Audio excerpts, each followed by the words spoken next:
Okay, firstly, good afternoon, everybody. I'm delighted to be here to at least give you an insight into some of the research. We only have 15 minutes, so I'll have to be quite quick in both talking and moving through the slides. Just a quick question. How many of you travelled in by tube? Okay, yep. How many by bus? No? Yep, a few. What about cycling, walking? One or two? Okay, good. Car? Yes, that'd be a bit tricky. Going to here right now, moving car, that would be something. Okay, but let's ask another question. Out of those four options, quick show of hands, how many of you think which option will expose you to the most air pollution? So what about tube? Okay, what about buses? Okay, a few. What about cycling or walking? A few again. What about cars? Okay, one or two, a few. Okay, so you can see that we're all quite confused. We don't really know which mode of transport actually limits the amount of pollution that we're exposed to. But there's a reason for that, and it's partly because we don't really adequately measure pollution with enough resolution to really understand the dynamics for individuals. So just to put pollution into context, it is a global issue. About 10, 15 years ago, 16 of the 20 most polluted cities were in China. More recently, 14 of the most 20 polluted cities are in India. So it's definitely a global phenomenon. And in terms of London, this was something that near the start of my research as a postdoc.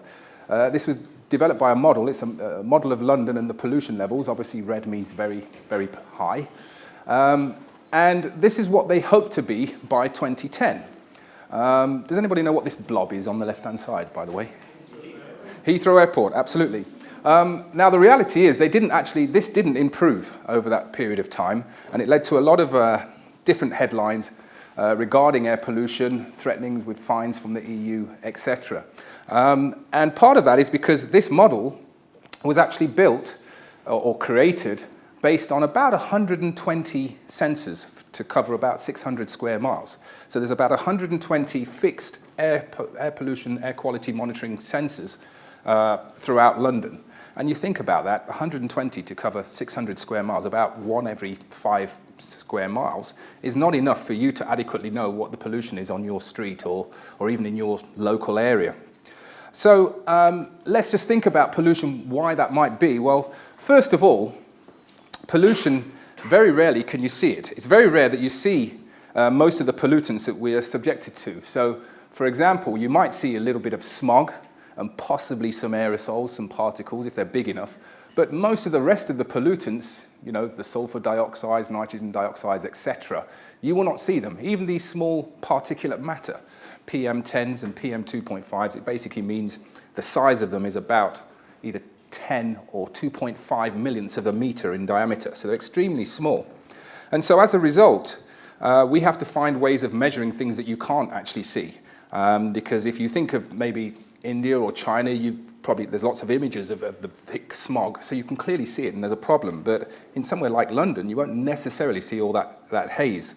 So part of my research was involved in actually using transport, or at least monitoring transport activity, and trying to correlate that with the resultant air quality that's produced locally. And this is all based around urban pollution in cities like London.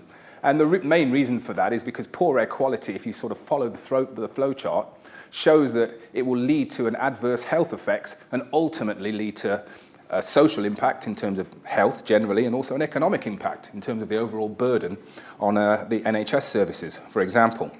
So the project was called MESSAGE. It's actually an acronym. It stands for Mobile Environmental Sensor Systems Across a Grid Environment.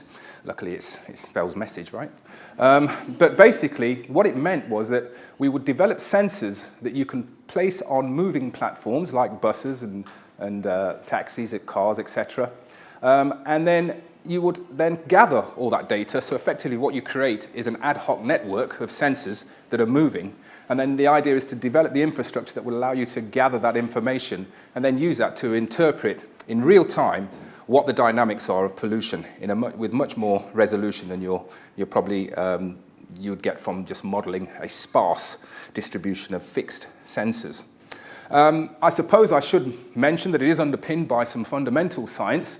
Just very briefly, when atoms and molecules, which most pollutants are, when they absorb particular wavelengths of frequencies of light, they will become excited. Their states will become excited, and then when they relax back to their natural ground state, they release a photon of energy, and that energy is in the form of a wavelength of light. And by light, I don't just mean the visible light that you can see, but light can be right across the electromagnetic spectrum, and in particular, we worked in the UV range, because that energy range is particularly suitable for monitoring air pollutants. And the result is that what you have is that different pollutants have different signatures in this spectrum. So, for example, this is sulfur dioxide, which seems to have this sort of, all these sharp peaks near, well, this is 200 to 230 nanometers. But again, you've got other pollutants like NO, NO2, benzene, which have completely different profiles. And we use this difference to determine what types of pollutants are in the air and how much of it is there. And how we did that was combining two techniques. My own research background, my PhD, was in atmospheric physics. So we were quite well aware of a technique called DOAS, which is another acronym.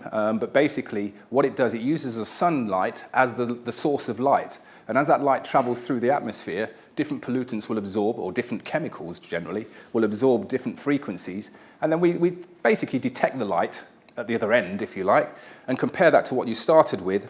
And then we use that to then determine how much pollutant is there and how much of it is, what type it is. And the thing about the atmospheric process, DOAS, is that you've got this very long optical path of several kilometers through the atmosphere. And that allows you to pick up very low concentrations of chemicals because they'll give you a stronger signal over a longer path. And then in order to measure air pollutant on the ground, so to speak, we can't be afforded the luxury of measuring over very long path lengths. So we reduce it from, say, a few kilometers to maybe a few meters across a roadside, for example.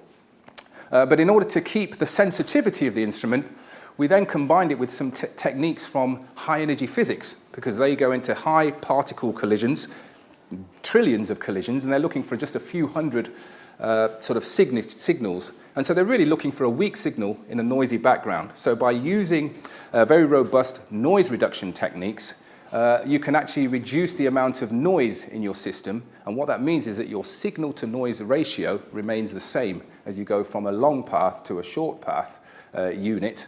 And as a result, you keep the sensitivity of your instrument so that you're able to monitor air pollution on trace quantities at very low levels, like parts per billion levels, for example. What this means in practice, in the early research, I mean, if this looks like a violin case, well, it actually is, and that would seem to be the most suitable case to house our unit. And we wanted to replace the capability of, say, a fixed monitoring station. This is a typical fixed monitoring station. Apparently, this is a mobile station. It looks very similar in size, except it's got wheels.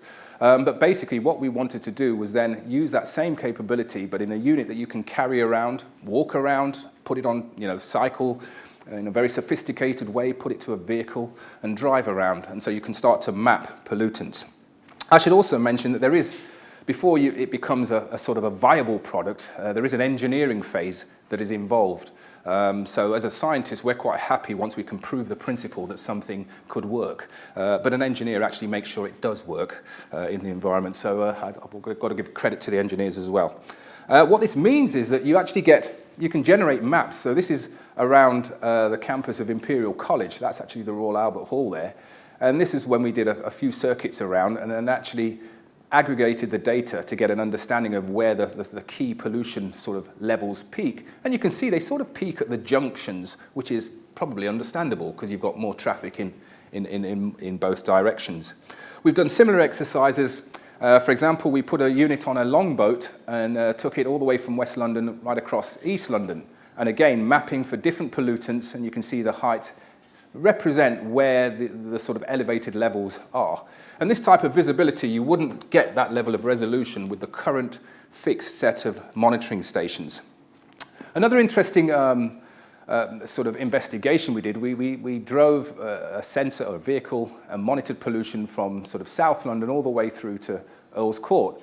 And we actually identified at the time 2 potential pollution hotspots. One was across Vauxhall Bridge, That may be understandable if you've been in that region. There's lots of multiple lanes of traffic in either directions. But this one is quite interesting because at the time, the hotspot was identified near Harrods and Harvey Nichols. And that poses some interesting questions for society. Let's suppose, and I'm not saying it is, but let's suppose there really was a permanent pollution hotspot near Harvey Nichols and Harrods. What sort of information would the authorities feel was adequate to release to society? And these are discussions which you have to think about because they can affect things like, I don't know, house prices, for example. If you've got young children, that dream penthouse that you wanted in Knightsbridge, it may not seem as attractive anymore, for example. So these are things which you may want to, which if you like, the powers that be have to consider. Another example of how pollution can vary quite considerably. So if we take the sort of legal limit, roughly, is about 100 parts per billion. So it's down here somewhere. But this was where we went on we took 2 units, we were walking side by side with them, and you can see initially they follow a very similar trend. But at this stage, one decided to stay at roadside or curbside, the other one was in the central reservation of a busy main road, and you can see there's a huge spike in the middle of the road as opposed to on the sidewalk. So going back to the question about which mode of transport are you more subjected to? Well, it depends. I mean, technically, if you're in the middle of the road, which you are if you're in a car, you may well be subjected to much more pollution than if you were at the side of the road. This is another quick example of pollution spikes near traffic lights. So these spikes represent the pulsing of traffic lights and the engines revving up as they drive off. And again, you can see you've got some very high spikes, and the body has a non-linear response to pollution spikes. So in other words, being exposed to a high dosage over a very short period of time is far more damaging than being exposed to, say, the same dosage but spread out over a longer period of time. So again, it makes certain jobs, if you like, I don't know, selling flowers on a street corner or newspapers, actually could be quite dangerous, and especially if you've got respiratory issues. So that's about one sensor, and one sensor can do quite a lot, but the real aim, I'd almost compare it to, for example, whoever, designing the first PC. A PC in itself can do a huge amount, but if you have a complete IT infrastructure, then you can do a lot more. And that's really where the key areas of the research are. So this is a scenario around East London, and basically we've got about 140, 150 sensors. This is based on a scenario, so there weren't real sensors deployed, but we said, imagine if we had deployed sensors in this nice fixed sort of Manhattan grid style, what would the data look like if it was monitoring continuously? And you'd get something, oops, what's happened here? Okay. So you get something like this, for example. During the morning, the main sort of arteries, the main road arteries are pretty polluted. And then as rush hour starts to die down, these arteries, these pollution levels start to fall. You may find pockets of pollution in different areas. And this is a type of visibility that would be really useful for local authorities, okay? Because then they can make real-time decisions like rerouting traffic and limiting the impact on human health.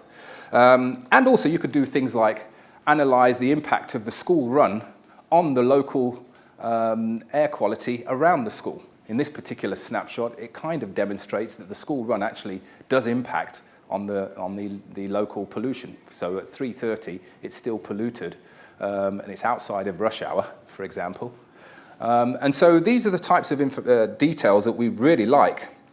We've also done studies, for example, we did a project in Brighton where we covered 3 primary schools which were located near to main roads. We monitored the pollution from the main road and the emissions from vehicles as they drove past, but we also simultaneously monitored pollution within the school grounds itself to see what the correlations are.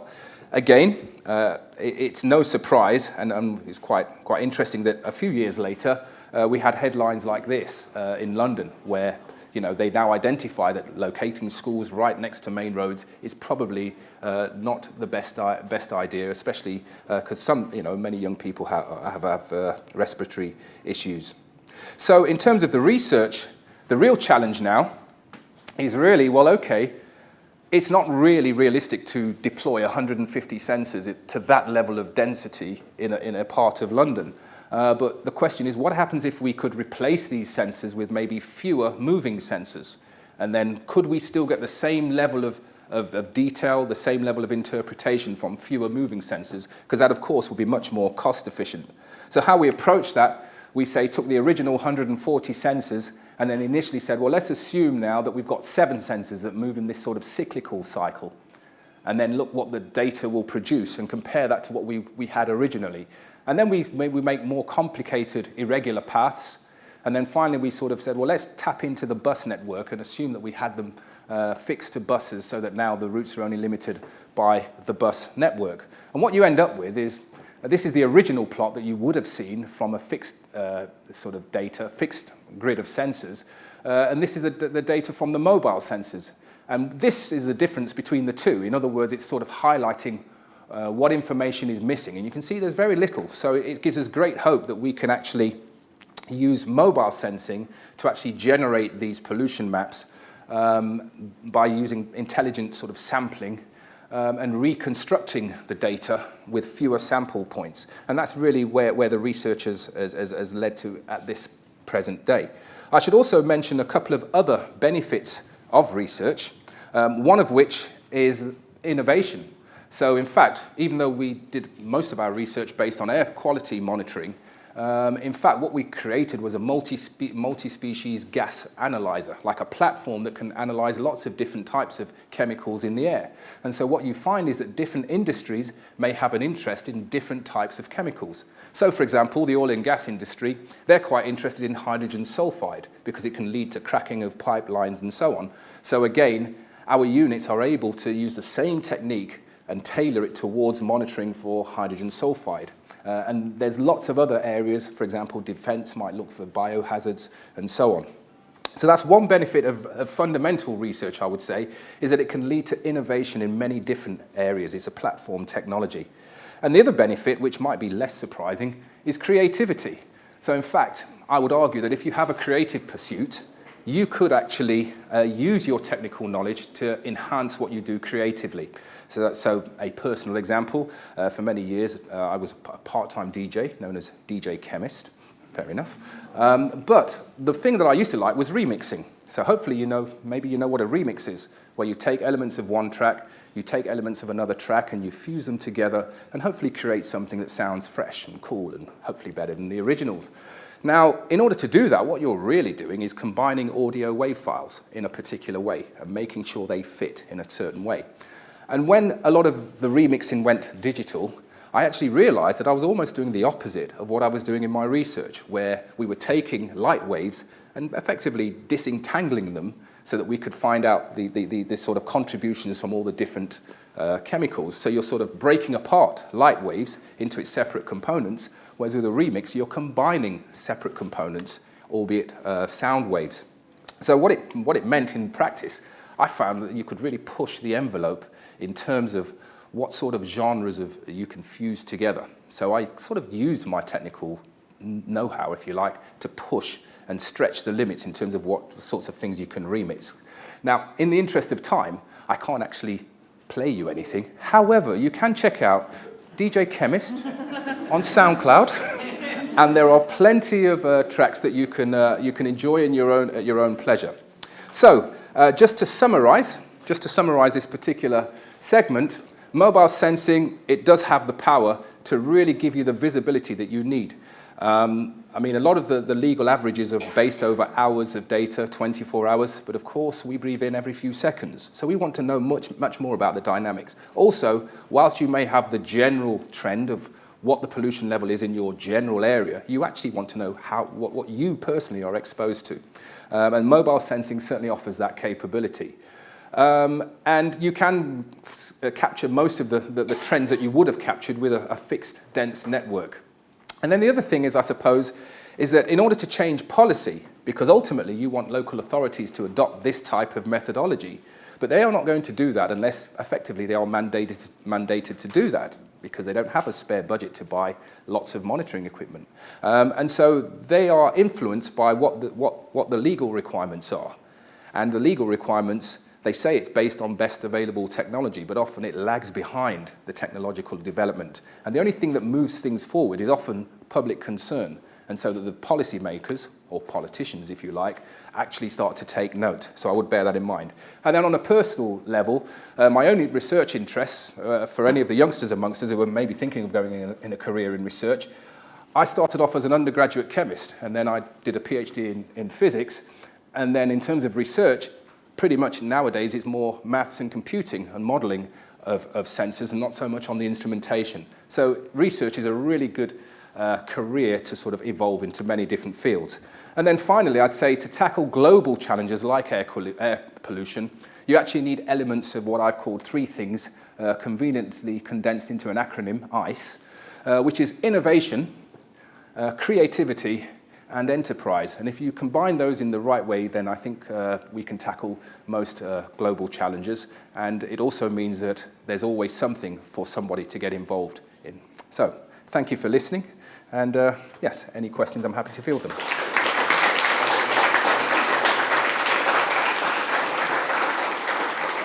Okay. You asked at the beginning, which way of transport might be the most polluted, but then you didn't mention the tube. So how's the tube with air quality? Well, I'll be honest with you. There is very little pollution monitoring on the tube itself. We monitored lots of things, but we didn't really get to the stage where we did much research on pollution in the tubes. But if you think about it, the tube itself, where does it get its air from? It's not fresh, clean air coming from somewhere. So it's going to be, and also it's probably going to be less likely to dissipate. So in theory, the tubes could be just as polluted as anywhere else, but it doesn't require more research. And as I said, my main focus was to develop the capability of doing that, but to enable other groups, interested groups, to actually start looking into those areas. Okay, there's a question at the back.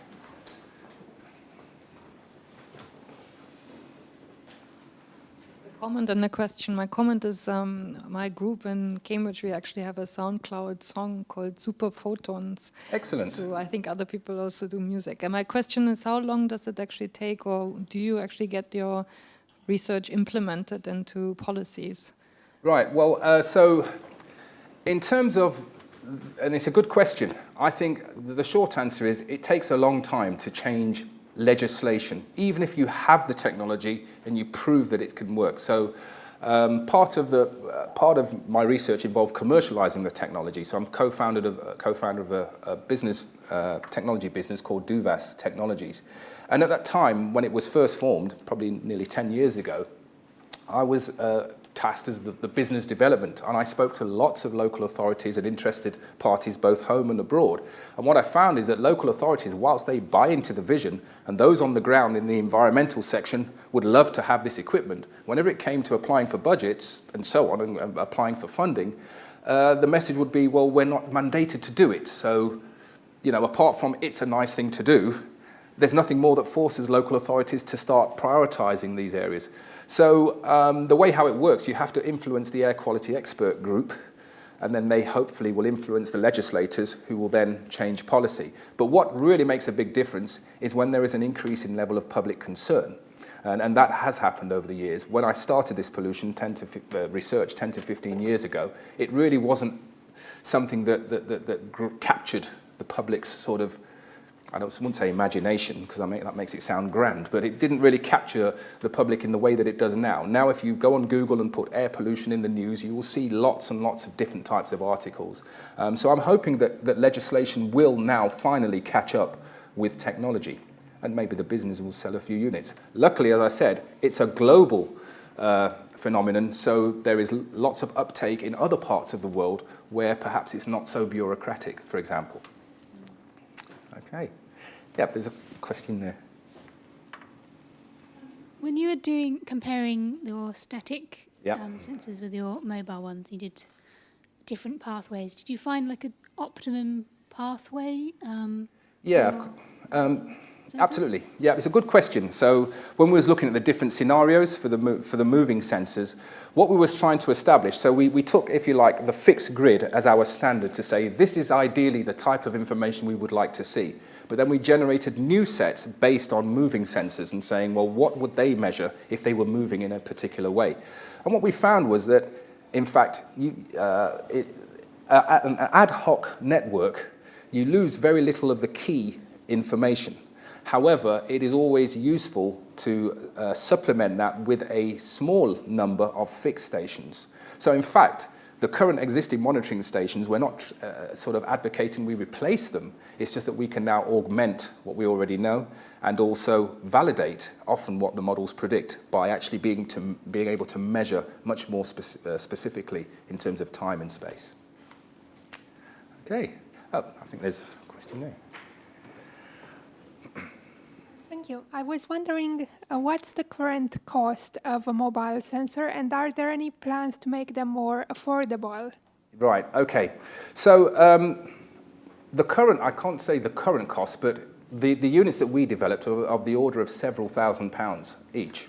Okay, but just to put that into context, at the time, the fixed stations, those fixed units that look like sheds, they were about £120,000 to construct. Since then, there has been development in pollution sensing, not just by our own company, Duvas Technologies, but other entities. The issue is, it depends on what technique you use. So you can get some very cheap sensors, but they won't be as accurate. So it's almost like you want something fast, accurate, and cheap, and you can always only get 2 out of the 3. And so we went for accuracy and you know, fast, sort of high throughput, which inevitably means it's going to be slightly more expensive than maybe going for something less accurate. Okay, a couple more. Yeah, sure. I'll go first. So kind of following on from her question, the current sensor's the size of a violin case, which is obviously pretty remarkable on a car, maybe less noticeable on a bus. Yeah. But you said that ad hoc networks are the best. Do you think that they might be miniaturized, made even smaller in the future? I think they probably will, but there are some limiting factors. I mean, you notice that we're using a technique which originally relied on a huge path length of, as I said, several kilometers. And every time you reduce that path length, so if you reduce your path length from several kilometers to, say, several meters, you're reducing the strength of your signal by a factor of 1,000. So it's only because we employed some very robust noise reduction techniques, which were developed in high-energy physics, and applied them to this particular unit, that we're able to keep the sensitivity.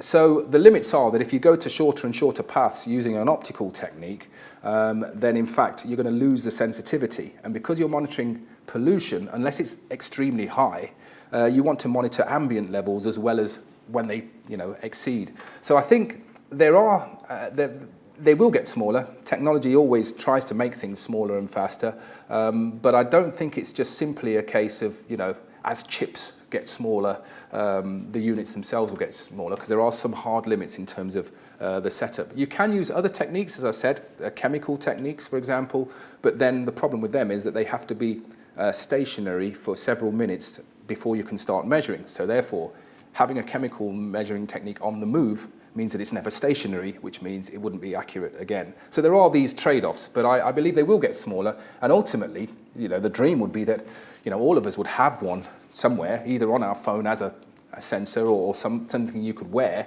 and then use all that metadata to create this large network so that we really get a good understanding of the dynamics in real time. But I think we're still a little way off, although I did notice the mayor had put some funding into having schools, school children come into school with backpacks and with pollution monitoring sensors on them, and then start to monitor the different routes in which they come into school and what they were exposed to. So going back to our original question, maybe it will be answered by school children in due course. Okay, well, thanks again. Thanks for your time.